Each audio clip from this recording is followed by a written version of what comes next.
moments later.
Ito po yung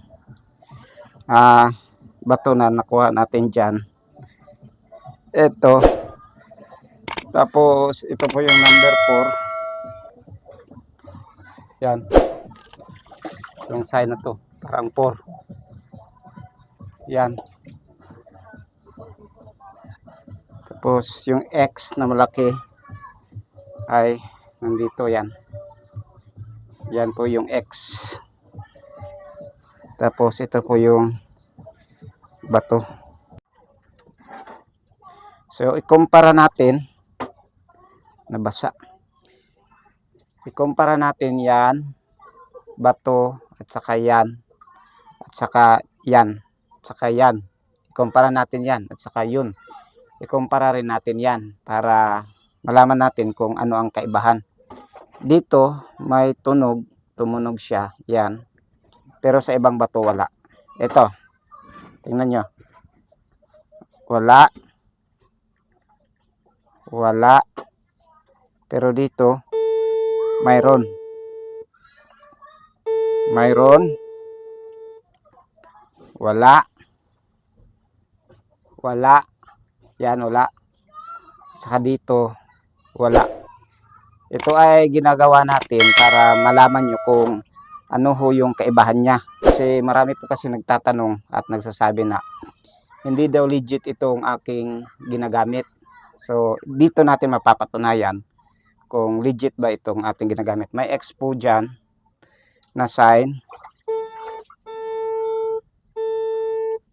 At may 4 po na sign yan. Kita nyo naman siguro yan.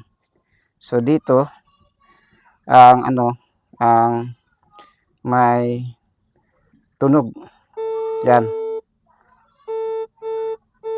Siguro nasa ano siya, mga 1 feet yung distance, mga 1 foot yung distance niya yung nadidetect natin.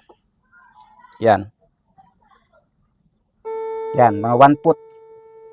Dito ka sa ano, kung dito ka sa personal, iba kasi yung sa video.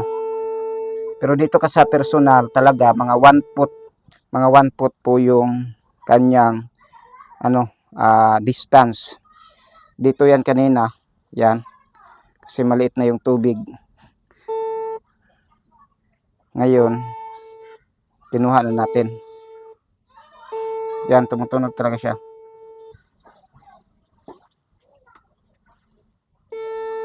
Yan.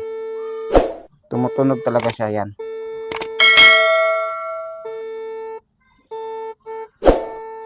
Kahit baliktarin mo. Yan, dito.